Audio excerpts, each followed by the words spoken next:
"Did you buy this house?" asked a small voice behind Quentin Giles as he tipped back a hand truck loaded with boxes. He looked over his shoulder, mostly to make sure he was in line with the moving truck's ramp, and saw a young boy standing next to it. Yeah," Quentin grunted. He guided the hand truck down, sweat pouring from his forehead. It was one of the hottest days on record, and he was glad he and his family were almost finished unloading. "Do you have any kids?" the boy asked as Quentin pivoted past him. "I'll send them out," he replied with a curt nod.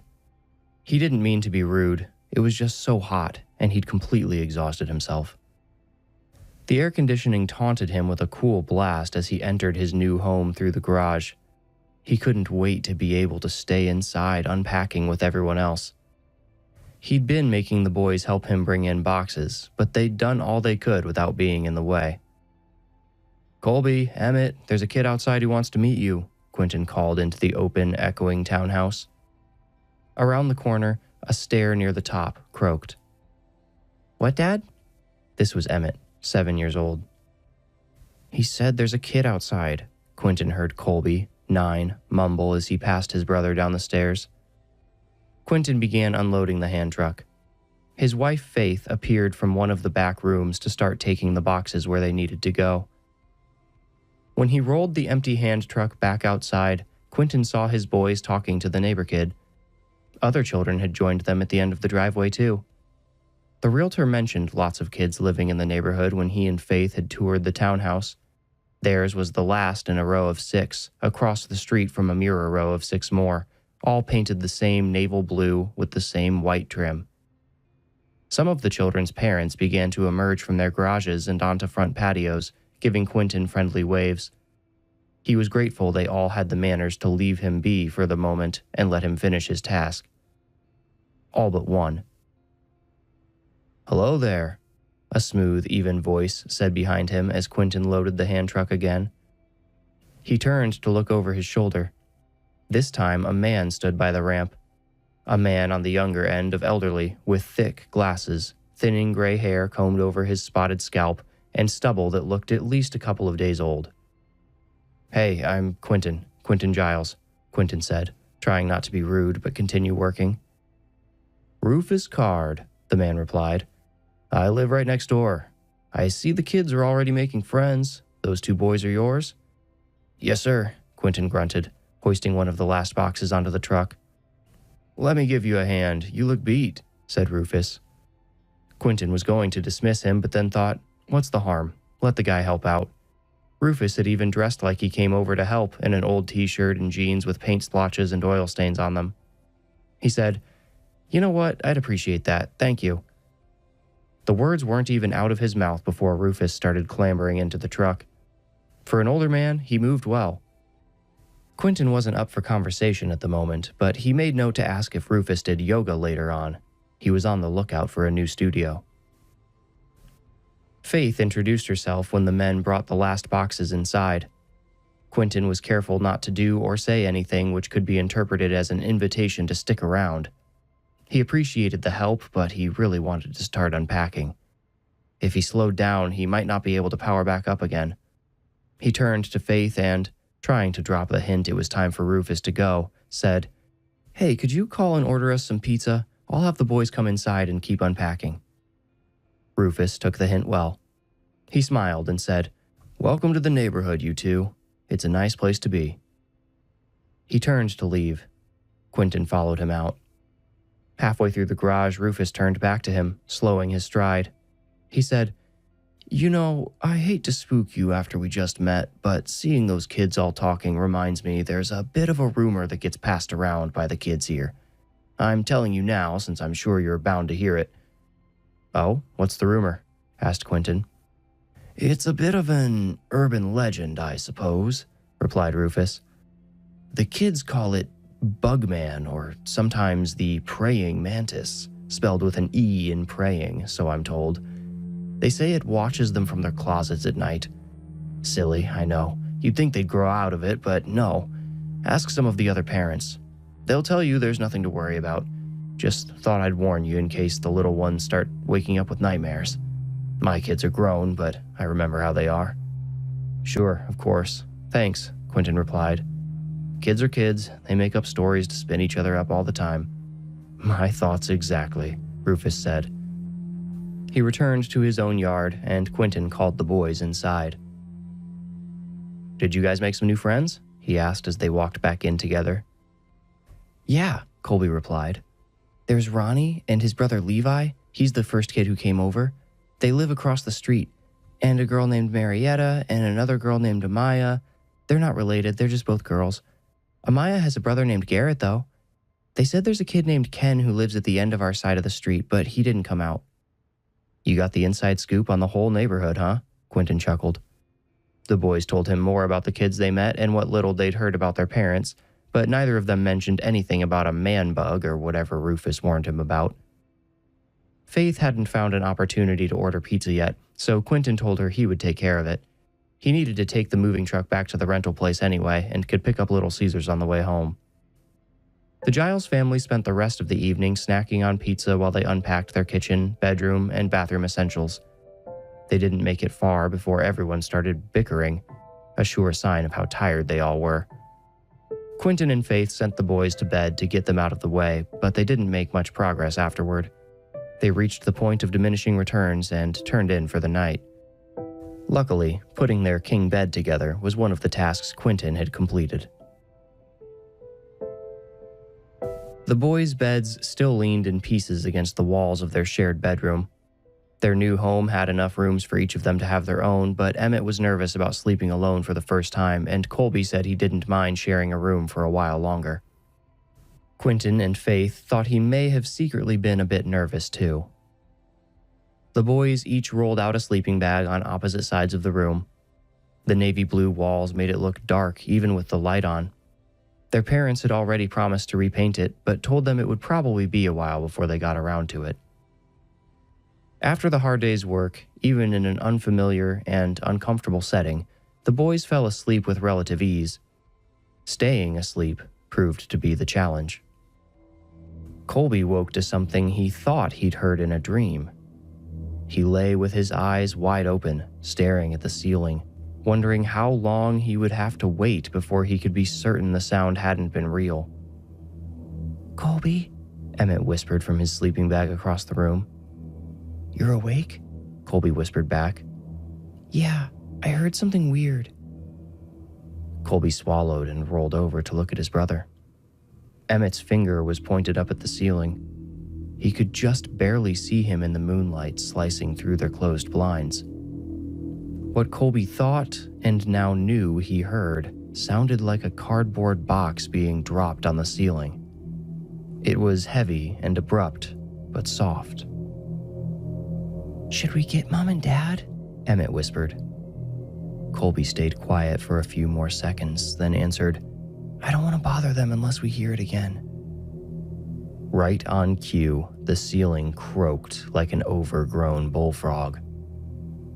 Emmett got tangled in his sleeping bag trying to tear himself out of it too quickly. Colby slipped his down without unzipping it, that would make too much sound, and helped his brother free himself before they both slipped out the door and padded down the foreign hallway, trying to remember which door opened to their parents' new room. After listening in the boys' room for a couple of minutes and hearing nothing, Quentin told them to drag their sleeping bags into his and Faith's room. He said they could sleep there that night, but tomorrow, after their beds were built, they would need to return to their own room. "New houses take some getting used to," he explained to his bleary-eyed boys. They nodded, content to worry about tomorrow when it came. The following day, the Giles family spent unpacking, arranging furniture, and generally putting their home together. Quentin, a software engineer, likened moving to sending a large file over email, the way it's broken into hundreds of thousands of bits, teleported across the internet, and reconstructed on someone else's machine. He wasn't sure what reaction he expected after sharing this profound analogy with his wife and sons, but the eye rolls and groans they made at him were not it. Faith declared a break around noon. She said she needed to get away from the mess and offered to pick up sandwiches for everyone. Quentin said he would take a break to eat when she got back and asked the boys to help him put their bed frames together. But after 15 minutes or so of the three of them frustrating each other, "Which screws are the long ones? It's not over here. Oh wait, would you just let go for a second so I can adjust it? Stop, you're pinching my finger." Quentin sent the boys outside to play.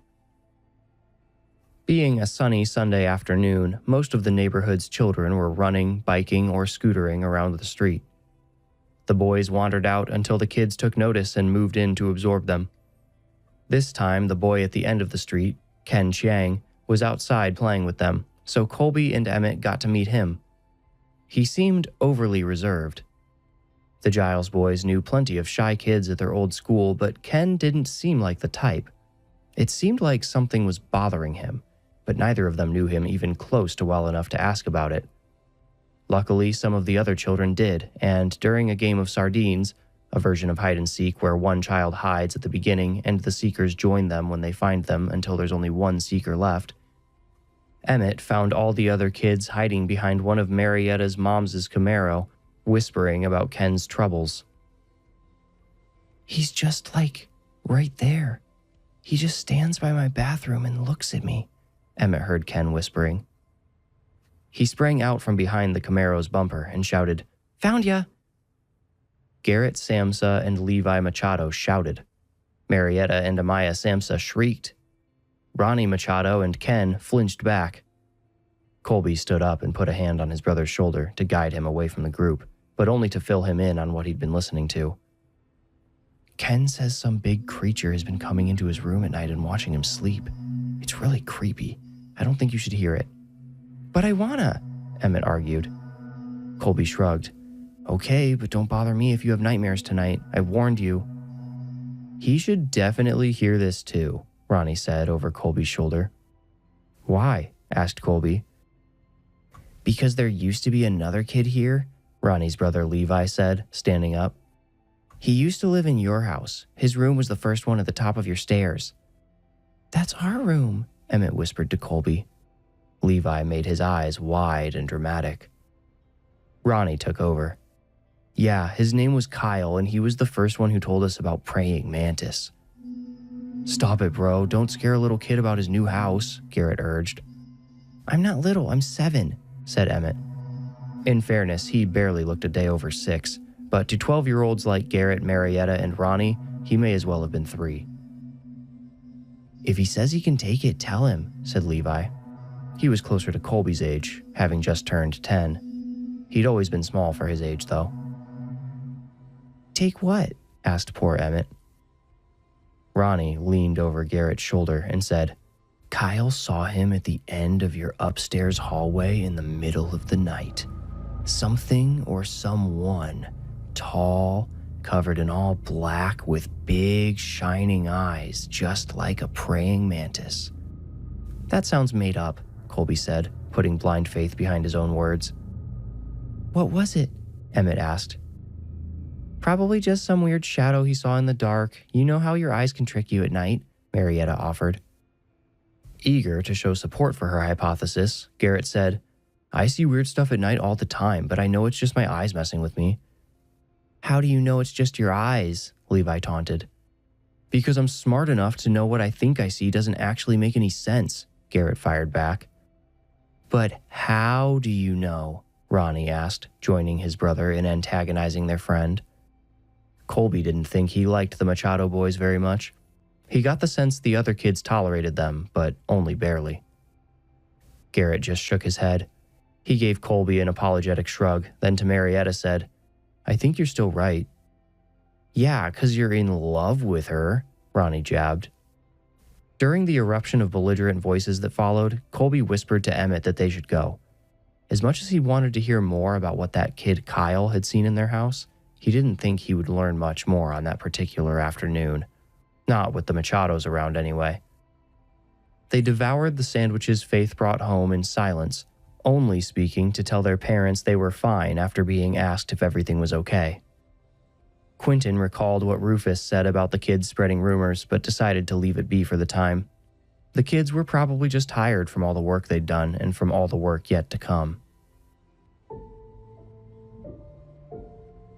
Colby noticed Emmett had slid all the way against the wall, legs and all, when he came in from brushing his teeth that night.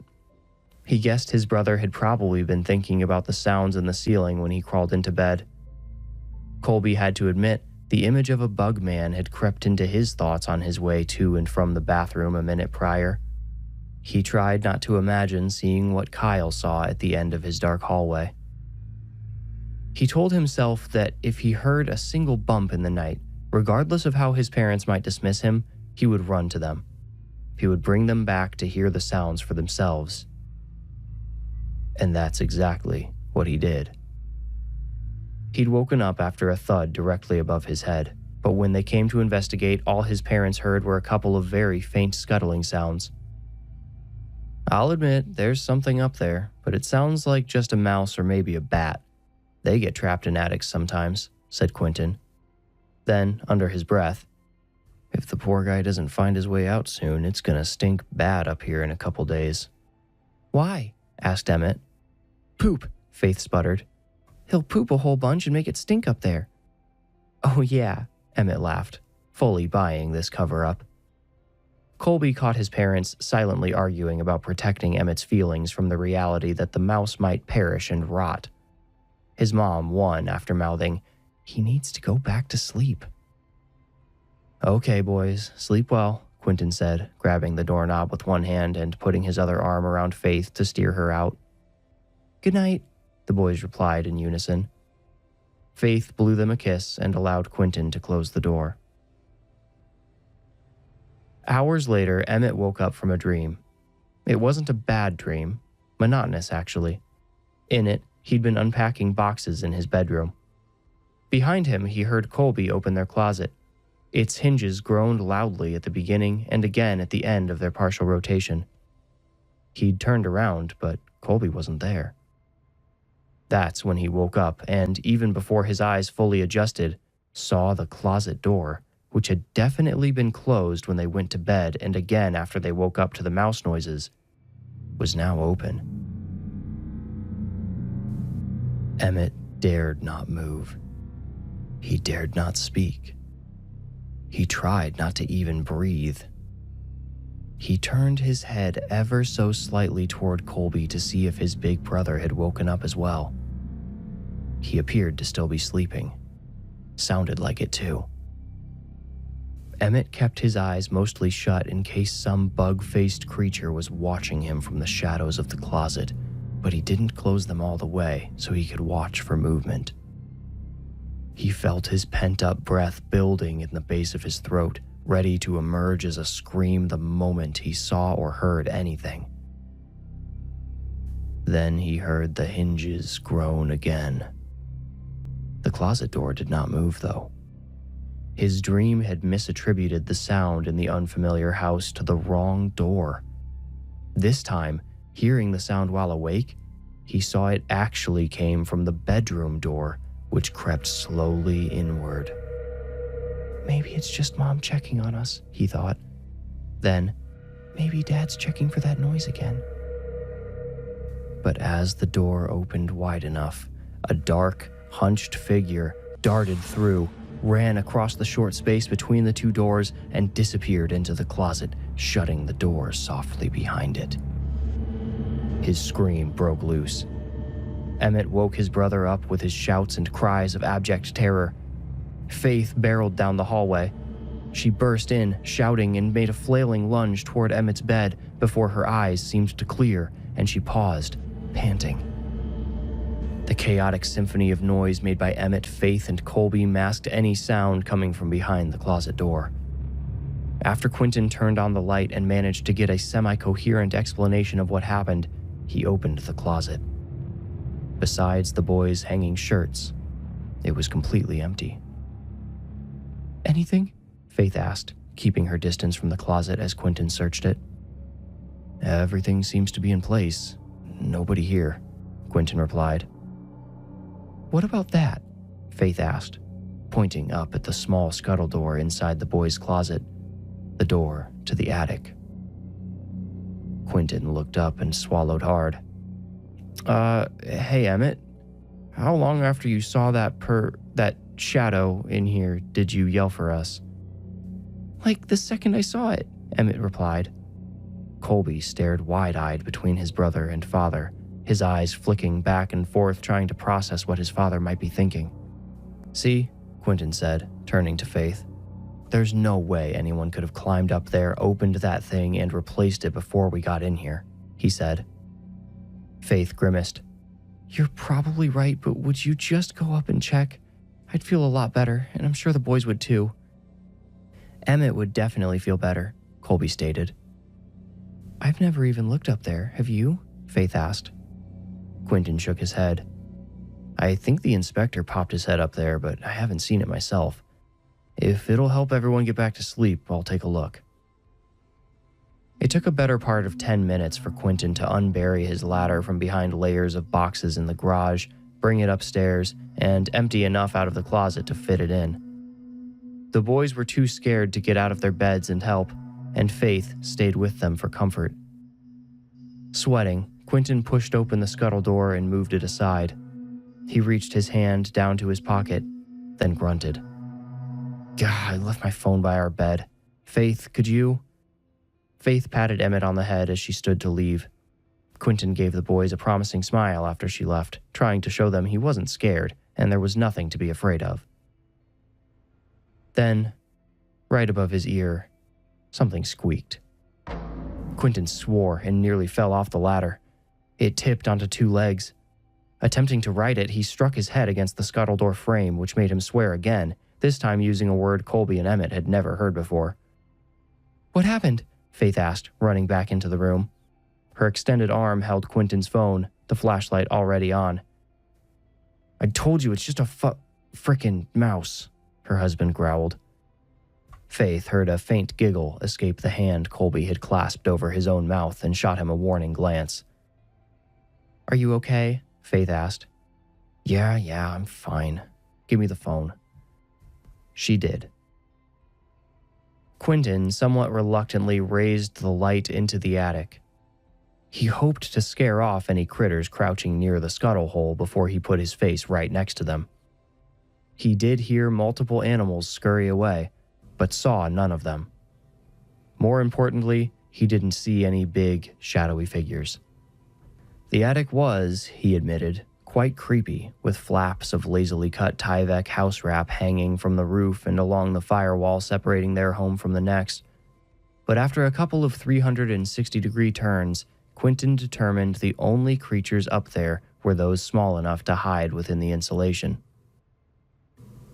Well, it's definitely full of mice, he said, coming down. I'll throw some poison up there tomorrow. Hopefully that'll take care of them. Poison? Faith asked, appalled. Well, it's either that or we let them chew through the walls.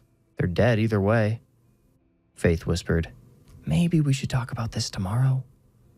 Quentin looked at the boys. Colby looked ready to get back to sleep, but Emmett's big, wet eyes glistened at him, begging for comfort. Quentin said, Everything's fine, Emmett. Those mice can't get in here, and even if they did, they're just cute little guys. They won't hurt you. I saw something big, though, Emmett whimpered. It wasn't a mouse, Dad. I saw it. It looked like a praying mantis. A praying mantis? Faith asked. Yeah, that, said Emmett. What does a praying mantis even look like? Colby asked his brother. Emmett turned to him, a mixture of fear and anger bubbling in his features. Colby said, He doesn't even know. He's just saying that because that's what the other kid who lived here said he saw. What other kid? Asked Quentin. Ronnie from across the street said a kid named Kyle who lived here before us saw a giant bug man who looked like a praying mantis in our hallway. Oh boy, Faith sighed. Quentin sat on Emmett's bed and put an arm around him. Looking at Colby but speaking to both of them, he said, You know when that neighbor guy Rufus stopped over yesterday? He told me the kids in this neighborhood like to make up stories to scare each other. Now, I don't know this Ronnie kid yet, but does he seem like someone who might try to scare you by making up a story like that? He seems kind of like a... Colby trailed off, looking at his mother for permission to speak freely. She smiled and rolled her eyes. Go ahead. He's kind of a jerk. Oof, major accusation, Quentin replied, smirking. He said, "So, do you think it's possible a jerk like Ronnie might have been trying to scare you guys?" "Yeah," Colby admitted. Emmett stayed quiet. "Emmett," Faith prompted. Emmett looked down at his sheets. "But I saw him." Quentin gave him a squeeze, looking to Faith for help. She shrugged. "Do you want to come sleep with us tonight?" she asked him. Emmett nodded vigorously against his father's chest. "Will you be okay in here alone?" she asked Colby.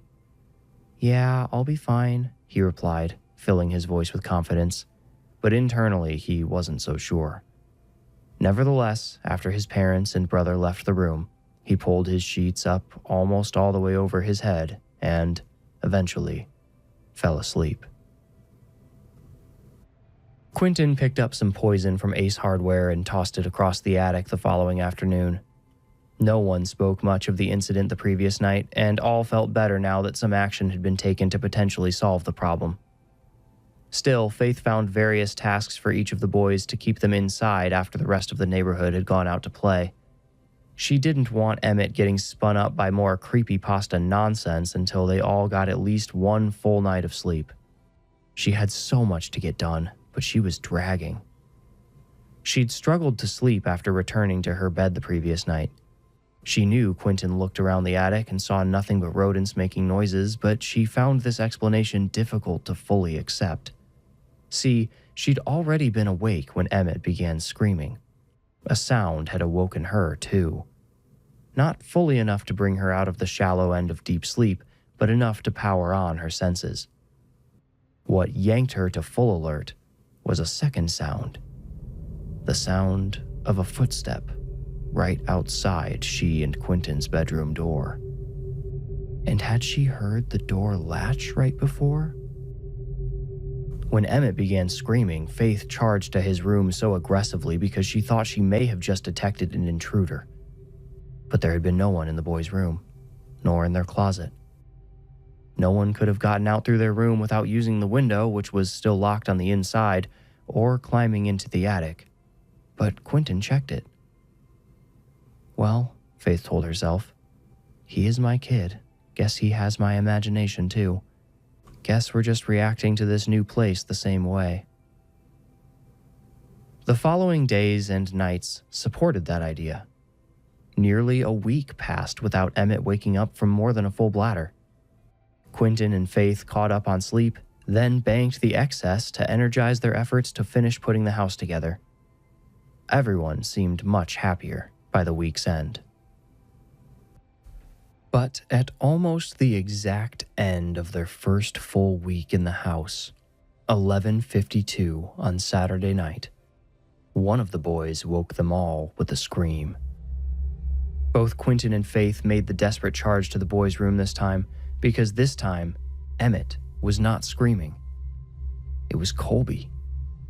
Colby had never been prone to bad dreams at any point in his childhood.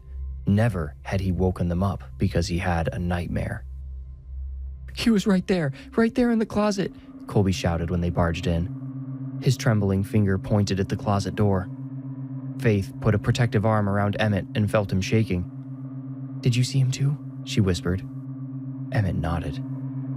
She looked up at Quentin to make sure he'd seen this confirmation. "How did you see him?" Quentin asked. Colby jumped out of his bed and ran to his father's side, shifting behind him. "The door was open, Dad. I saw him standing there when I woke up."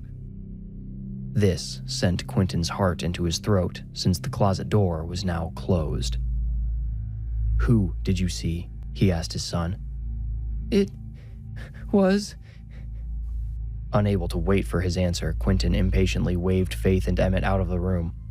He began pushing Colby toward the door too, asking, "It was who? I know you're scared, but if you know..." "Praying mantis," Colby whispered. "It was really him, Dad. I saw his eyes, like for real, all big and shiny, just staring at me."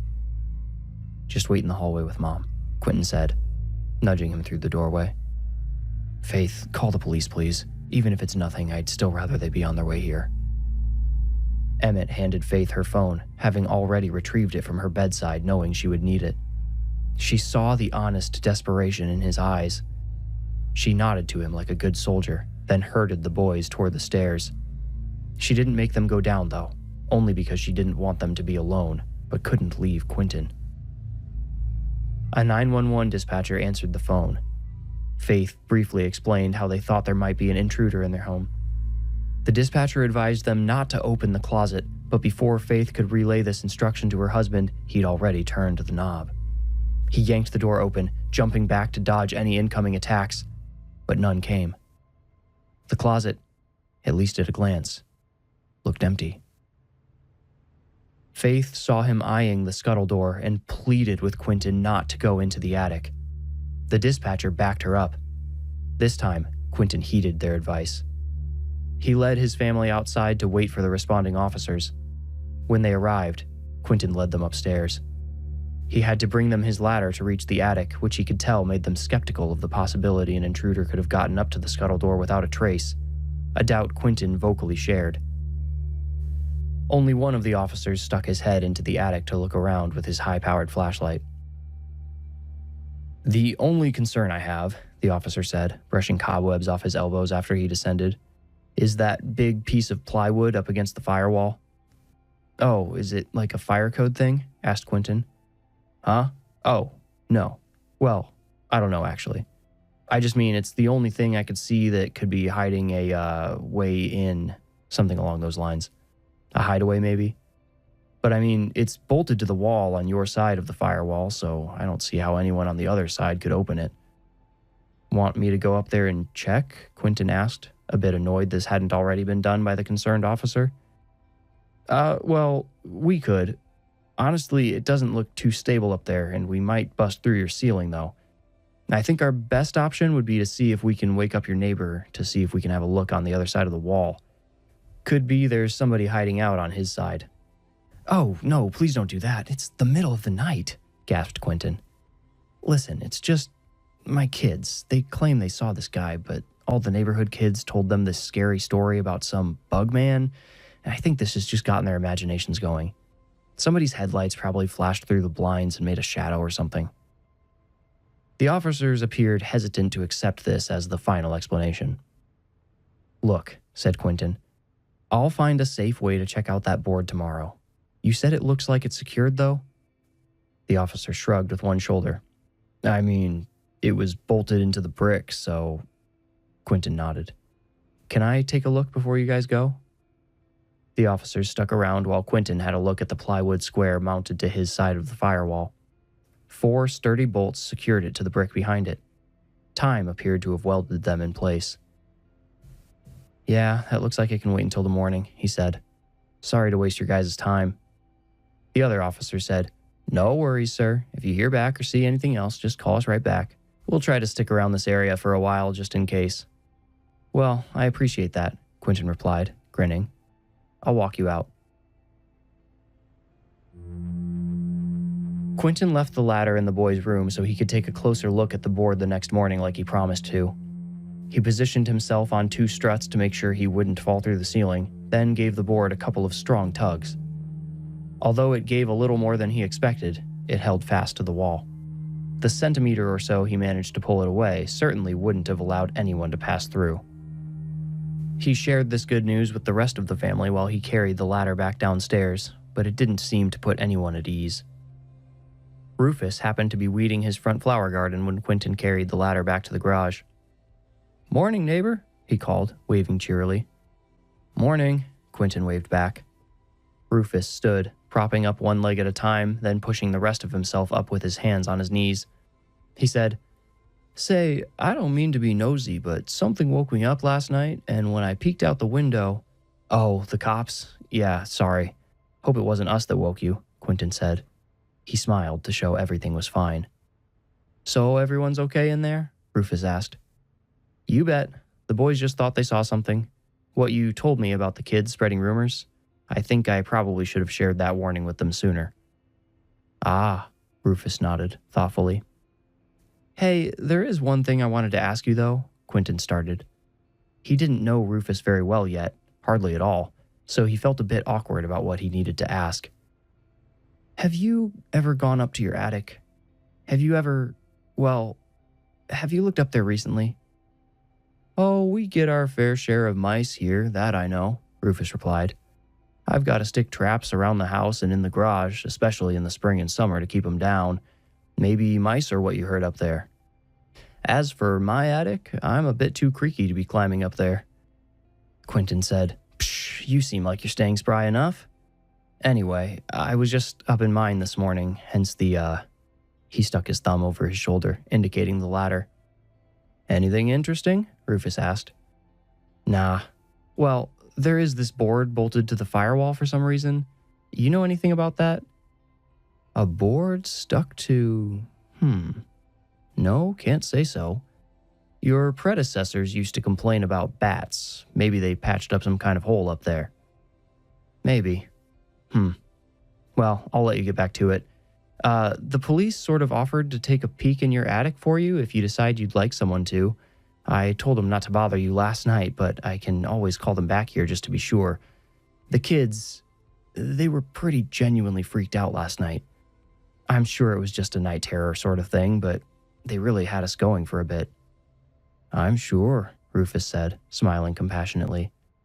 He raised his trowel in salute and returned to his knees in the garden. Quentin gave him a quick wave and went back inside. "I found it," Faith said the moment he entered the kitchen. "Found what?" he asked. Faith held up a small white device with a long cord wound between her fingers. It was the video baby monitor they'd kept since Emmett stopped sleeping in his crib. They'd never officially decided against having more children, so they'd kept most of the pricier baby items just in case they might ever need them again. "What do you need that for?" Quentin asked, his heart rate spiking at the possibility that this was Faith's strange way of telling him she was pregnant. She said, "I thought we could set it up in the boys' room. We can set it to record, right?" "I think so," Quentin said, trying to remember. "Well, if we can, we should have it record all night. Then, if anybody wakes up screaming, we can look back and show them there wasn't actually anything there." "Or find out there was," Quentin moaned spookily, waving his hands in ghostly fashion. Faith and the boys' reactions told him this was in bad taste. He apologized. "Sorry, no, that's a good idea, the camera. I'll see if I can set it to record. I think it pairs with an app on our phones, right? Hopefully it's still on the App Store." It was, and after re-downloading the app and pairing the baby monitor to it, Quentin set the camera on the boys' dresser between their beds, facing directly at the closet. He considered turning on motion alert notifications, but didn't want to be woken up every time one of the boys got up to pee, so he left it off. He thought Faith's plan to review the footage after the fact would suffice. The following night passed outside of the Giles' consciousness. None of them woke even once, not even to use the bathroom. They all clearly needed to catch up on sleep. Faith wondered aloud to Quentin the next morning if the camera put the boys at ease. Not wanting to get out of bed, Quentin snuggled up next to her and opened the baby monitor's app just to see if anything remotely interesting happened while they were asleep. He zoomed out on the timeline, which showed sound waves for parents to easily see when their child woke up crying or babbling. The audio track looked almost entirely flat, with only 2 sharp peaks just after midnight. Faith pointed out that a motion alert was tagged at the same time. Quentin had turned off the alert notifications, but the app still tagged the motion on the timeline. Quentin scrolled to where the audio peak occurred and hit play. Despite Faith's warmth pressing against him, he suddenly felt numb with cold. The audio peak was not, as he expected, one of the boys coughing or talking in their sleep.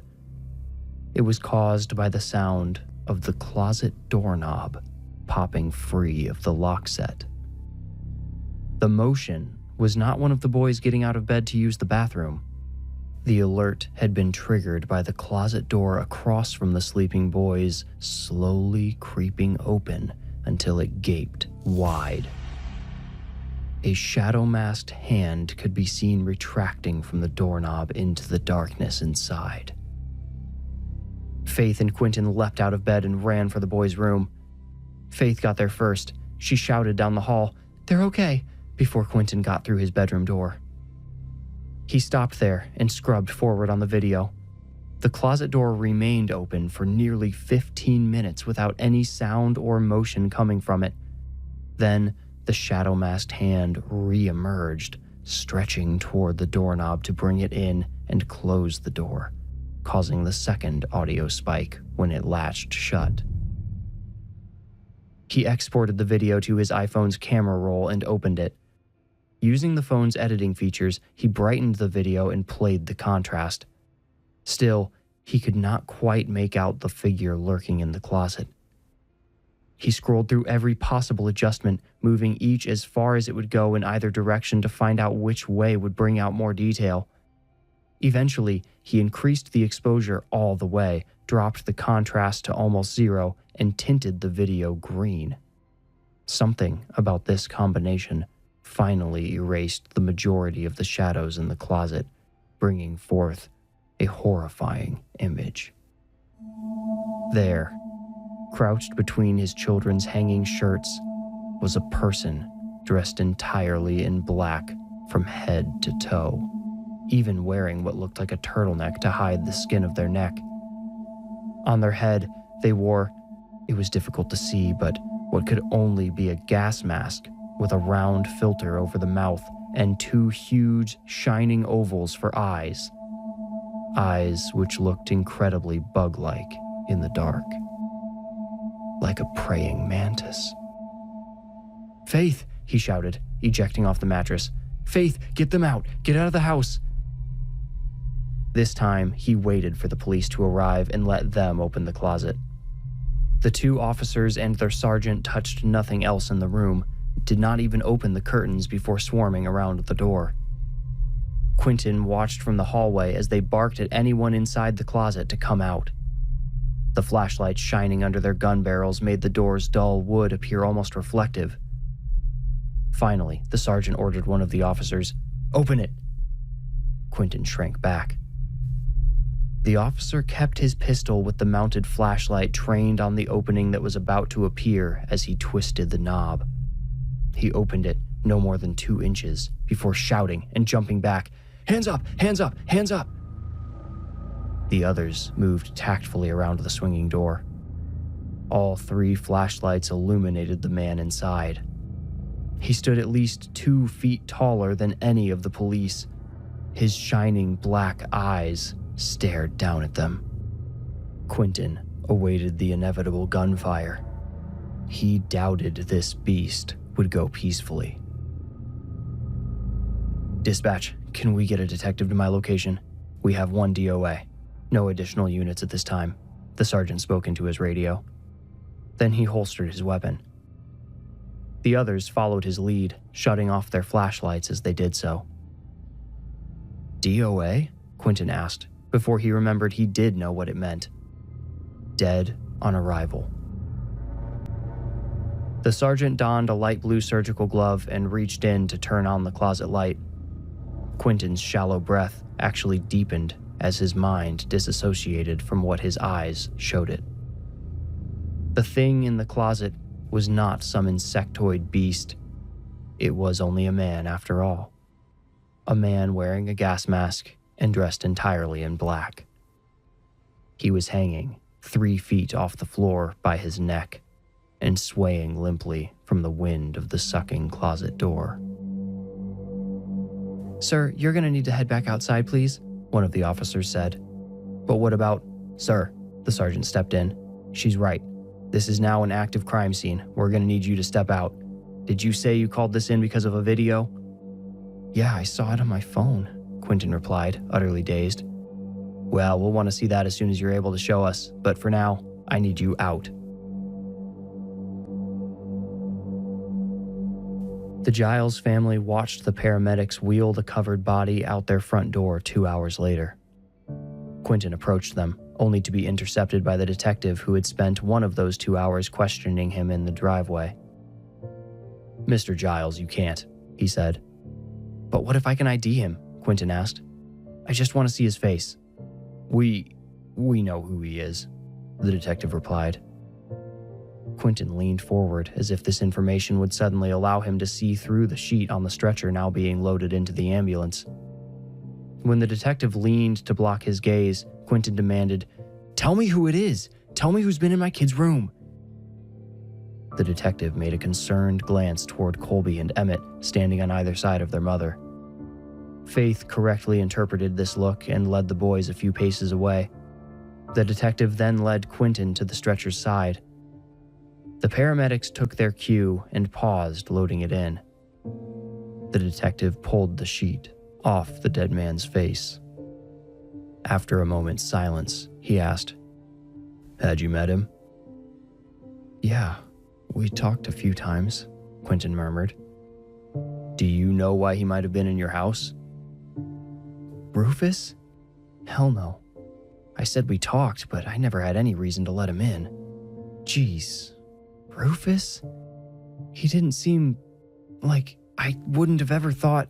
"We're still waiting on the warrant for his place," said the detective, "but we already figured out how he got in." "Through the attic?" Quentin guessed. "Well, yes, through a big piece of plywood on your side of the firewall." Quentin hissed, "I literally just checked that. It was mounted into the brick. Couldn't move it." "We can explain that," said the detective. "See, it was actually open for us when we went up. He mounted 4 hooks to the back of that board and tied a rope on his side to hold it firm against the wall. Those bolts were stuck in holes too big for them. They were just there to keep it from rotating, I think." "So he had a whole apparatus up there just to get in and out of our house?" Quentin asked. "I hate to say so, but that's the way it looks. He also had a rope ladder he might have kept on his side to drag out whenever he crossed over. That's also what he used to, But why?" Quentin asked. "Hang himself or break in?" "I am assuming he hung himself after he saw the camera and realized he was going to get caught." "You know what they say about assumptions, but I'd say that's about as safe of one as any," the detective replied. Not much else could be learned until a judge finally signed the warrant for Rufus Card's townhome. Shortly after, all was revealed. Rufus had been entering not only the Giles' home, but every adjoining townhome on that side of the street. He used a homemade compound to dissolve the mortar in the firewall to create passageways, but the fumes from his compound required him to wear a gas mask while working in his neighbors' attics. The investigators speculated he eventually grew fond of wearing the mask while lurking. It probably made him feel an extra layer of security, or perhaps he found it helped him tap into his dark side. A file folder in one of Rufus's desk drawers unveiled the rest of the mystery, though the truth left some residents wishing they'd gone on not knowing Rufus's purpose. It would have been comparatively more comfortable to go on believing he was simply a pervert who enjoyed a bit of voyeurism.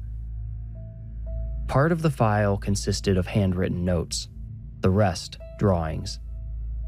The drawings depicted specific areas of the houses he'd entered, mainly everyone's bedrooms, and included notes about which family members slept in each room, which positions they slept in, and where exactly in their bed they most often tended to sleep. His notes revealed the reason for Rufus's unsettling research. Rufus Card had a dream, a desire, a twisted bucket list checkbox to fulfill. He wanted to go out as one of the most infamous killers in American history, and he wanted to accomplish this by murdering his entire neighborhood. Well, he admitted in his notes, only one side of the street, but that's not how the news stations would report it, would they? And he wanted to do it in a single night. He planned to methodically enter each home, slit everyone's throats while they slept, and move along down the street until he was the only human being left breathing. Other animals would be breathing, though, at least until he dispatched them too. He would no longer need them. These were the mice and bats he kept caged in his spare bedroom to be released into his neighbors' attics as decoys for any sounds he accidentally made during the night. The police showed one of the most recent journal entries to Quentin and Faith to see if it lined up with their recollection of events. It read, "The younger new boy almost caught me on my way back. Needing to study this family has already set me back. The last thing I want is another delay, but I cannot risk going back yet. I put mice above them last night. Once they're dead and gone, I'll go back. Just have to soothe them back to sleep. Us kids kind of rallied around Colby and Emmett after that. Even I stopped being such a jerk. Yes, I admit it. I, Ronnie Machado, was a bit of a bully back then, and I'm afraid I led my brother Levi down the same path for a while. The praying mantis, Rufus Card, he scared us all straight though, at least for a while. You already know Ken Chang was seeing him, as well as Amaya Samsa, and that kid Kyle claimed to have seen him, but what we learned later was that Garrett Samsa had seen him a couple times too. Garrett just didn't want Marietta thinking he was getting scared by little kid stuff. See, me, my brother Levi, and Marietta all lived on the opposite side of the street, so no praying mantis for us. It's easy to mock something you'll never have to experience. Once we saw the aftermath, though, we all shut up. We all shut up about a lot of stuff. Because when you learn something you doubted like that was true, it becomes hard to write a lot of stuff off. In some ways, the recovery might have been easier for those Giles kids and the Samsas and Ken. They were all proven right. Well, the reason I started telling this was just to warn you to take a peek in your attics every once in a while. I guess I've said some other stuff too now, but don't let that distract you from what I'm really telling you. You might just have more than a few little critters up in your attic. Better check. You made it out. Congratulations. If you enjoyed the story, please rate, like, review, or subscribe. For ad-free episodes and behind-the-scenes episodes I call Into the Woods, become a patron with the link in the description.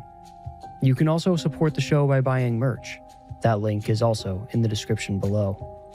To stay up to date, follow me on Instagram and TikTok at The Warning Woods. And when you feel ready, meet me here for another journey into The Warning Woods.